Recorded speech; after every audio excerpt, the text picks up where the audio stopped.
Қазақ халқы төрт түліктің төресі деп төбесіне көтеретін жылқының қасиетін тауысып айту мүмкін емес. Ата-бабамыз еті мен сүті шипа жануарды бағалай білген. Қазірде қазақ қана емес, көп ауруға ем саналатын жылқы етін дамыған Еуропа елдері де мойындап отыр.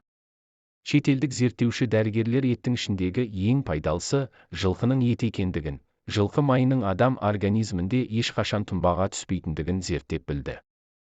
Олар жылқы етінің 17 түрлі ауруға ем болатындығын мойындады. Жылқы етінің ең басты қасиеті жүрек, қан тамыр ауруларына, бүйрек жұмысын жақсартуға, буын сүйектерінің сырқырауына, ішкі ағзаның дұрыс жұмыс жасауына тигізер әсері мол.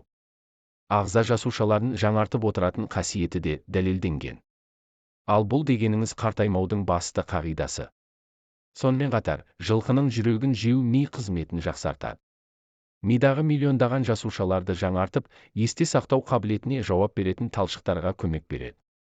Мамандардың айтуынша жылқы етін тұрақты жеу мидың ұзақ уақыт мүлтіксіз қызмет көрсетуіне септігін тигізеді. Ол үшін жылқы жүрегін пісіріп не қуырып жеу керек.